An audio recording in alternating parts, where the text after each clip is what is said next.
நான் நடிக்கிறது தான் என் வேலை, ப்ரொமோஷன் பண்ணுறது இவங்க வேலை. இல்லை போஸ்டர் நாளைக்கு காலையில் இன்னைக்கு நைட் ஒட்டிடுவாங்க சார். ஆமாம், ஆமாம் சார். இந்த ப்ரொமோஷனுக்காக மெயினாக நாங்கள் எதிர்பார்க்குறது உங்களை தான். நீங்கள் கொடுக்குற உண்மையான விமர்சனம், நல்ல விமர்சனம் மட்டும்தான் மக்கள்கிட்ட போய் சேரப்போகுதுன்றது எங்களுக்கு தெரிஞ்சுதான் மற்ற விஷயங்கள் எல்லாம் வந்து கட்டுப்படுத்தி பண்ணியிருக்காங்கன்னு நினைக்கிறேன். ஏன் நீங்கள் நல்ல விமர்சனத்தை பண்ணால் பார்த்தா தான் எங்களுக்கு அதை விட மிக உயர்ந்த ஒரு பப்ளிசிட்டி தேவையா?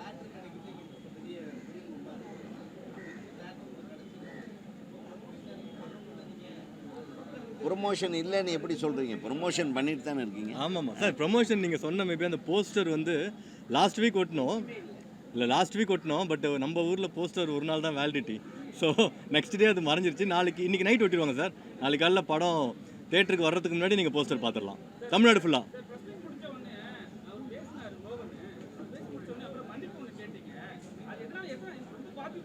இல்லை சார், ஜென்ரலாக இந்த சினிமா சம்மந்தப்பட்ட நிகழ்ச்சிகளில் இந்த அரசியல் சம்மந்தப்பட்ட கேள்விகள் வந்து தவிர்க்கலாம் அப்படின்றது என்னோட கருத்து. அவர் பேசுனது பாதிக்கப்பட்டது வேறு விஷயம் சார். அது டைட்டில் எப்படி வெளியே வருது அப்படின்னா, விஜய் குறித்து ரெட் லேபிள் ப்ரெஸ் மீட் அப்படின்னு போட்டாங்கன்னு வச்சுங்களேன், யாரும் உள்ளே போய் கண்டென்ட் பார்க்க மாட்டாங்க, மேலே ஹோம் பேஜ் தான் பார்ப்பாங்க. அது பார்க்கும்போது எல்லாத்துக்குமே அந்த இம்பேக்ட் கிரியேட் ஆகும் இல்லைங்களா? அதனால் அது அரசியல் கேள்வியை தவிர்த்திருந்தா அந்த மன்னிப்பு வந்திருக்க வேண்டிய அவசியமே இல்லை. பட் அது கிளாரிஃபை பண்ணுறது என்னோட வேலை இல்லையா? ஏன்னா இதில் நான் மட்டும் கிடையாது, நிறைய பேர் ஒர்க் பண்ணிருக்காங்க. ஸோ அவங்களோட லைஃப் இதில் இருக்குது இல்லையா? நான் வந்து அதெல்லாம் நான் மன்னிப்பு கேட்க மாட்டேன் அப்படின்னு நான் வந்து பண்ணேன் அப்படின்னா இதில் வேலை செஞ்ச எல்லாத்தையுமே அது இம்பேக்ட் பண்ணும். ஏன்னா எனக்கு வேறு வேலை பிஸ்னஸ் இருக்குன்னா நான் அதை பண்ணுவேன். பட் இங்கே நிறைய பேர் சினிமா மட்டுமே நம்பி இருக்காங்க இல்லையா? அது அவங்களோட லைஃப் வந்து ரொம்ப ரொம்ப இம்பார்ட்டண்ட். அதனால் இதில் எனக்கு ஒன்றும் பெருசாக தப்பாக தெரில. நான் திருப்பி மன்னிப்பு கேட்கணுன்னாலும் கேட்பேன்.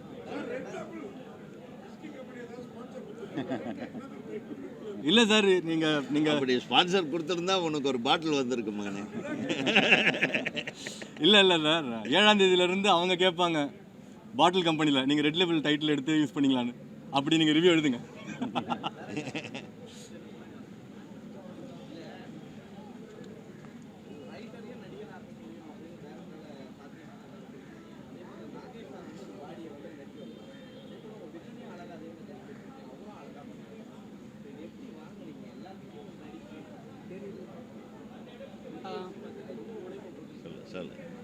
ஒன்றும் இல்லை சார் பிரதர், நல்ல கேள்வி. என்னென்னா ரிஹர்சல் ஒர்க்குன்னு ஒன்று இருக்குது. ஆக்சுவலி கமல் சார் வரைக்கும் பண்ணிகிட்ருக்காரு.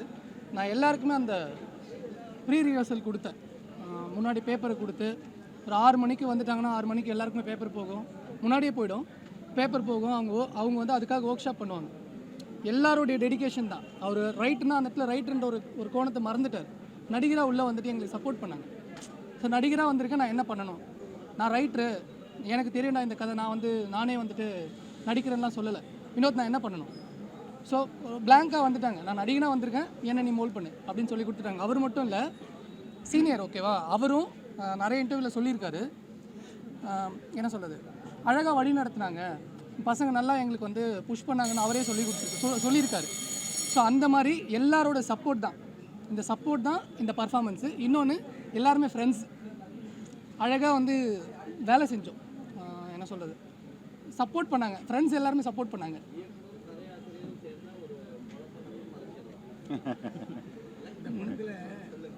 சூப்பர் கேள்வி. இல்லை மறைக்கல.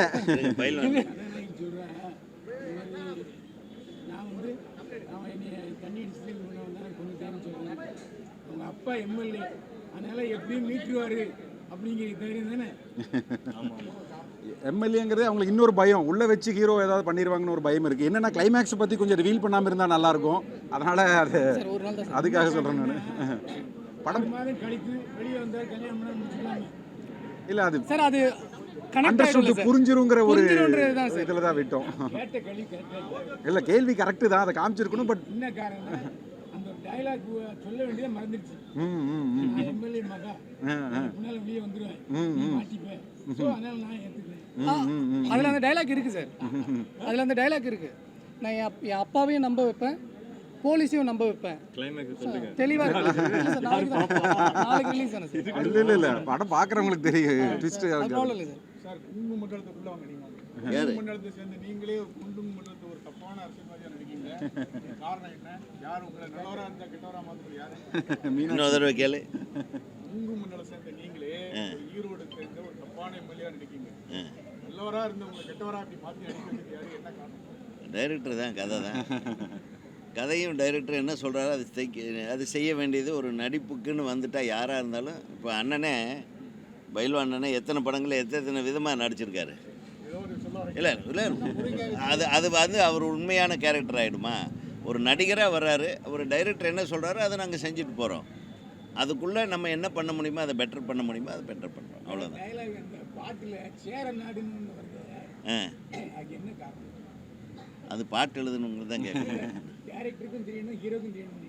ஆமாம், தேவையில்லாமல் ஒரு திணிப்பு மாதிரி தெரியும். மேபி சேரநாடு கொங்கு மாவட்டம், கொங்கு மண்டலத்துக்குள்ளே இருந்ததுனால அப்படின்னு ஒரு அனுமானம் தானே. அது சரித்திரம் வேற. எனக்கண்ணே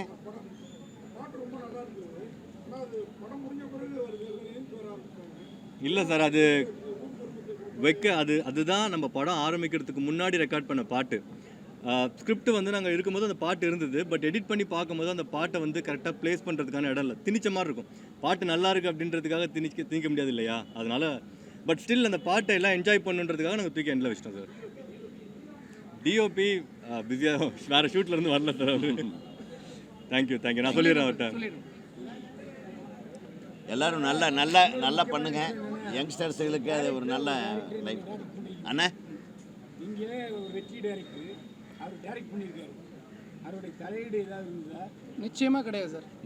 நான் என்ன சொன்னனோ அதை வாங்கிட்டு ஒரு நடிகராக அவர் ஒரு சில விஷயங்கள் என்ஹான்ஸ் பண்ணார் சார். அந்த எந்த விதமான தலையீடும் இல்லை.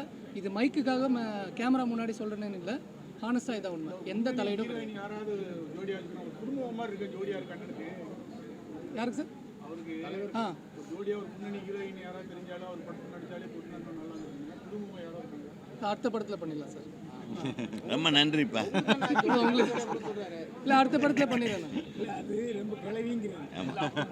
அதாவது நானும் நிறைய இப்போ சில படங்கள்லாம் வருது, நானும் கேட்குறேன் எனக்கு ஜோடியார், உங்களுக்கு ஜோடியே இல்லை சார் அப்படின்னு சொல்லியே என்னை வெறுப்பேற்றி கேரக்டர் கொடுக்குறாங்க. நம்ம என்ன பண்ண முடியும்? ஜோடியாக இல்லைன்னா பரவாயில்ல. சரிண்ணே,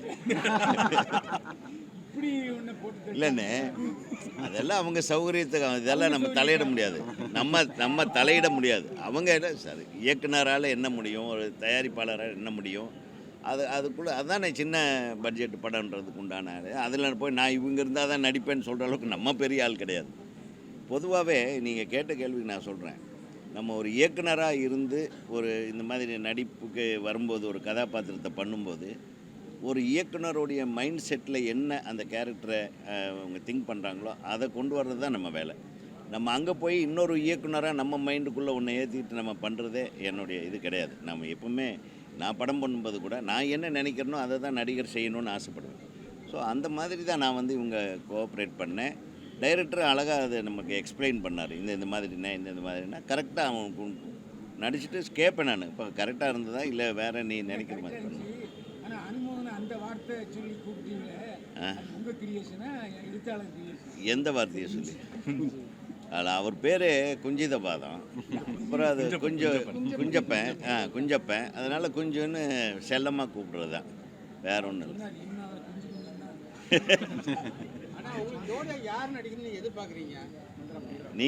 நீங்கள் சொல்கிறவங்களே எனக்கெல்லாம் ஒன்றுமே கிடையாது, எனக்கு ஜோடியே வேண்டாம் சார்.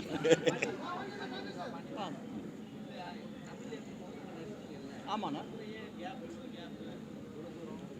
இல்லை கேப்லாம் ஒன்றும் இல்லைண்ணே, இல்லை கேப்லாம் ஒன்றும் இல்லை, படங்கள் போயிட்டுருக்கு.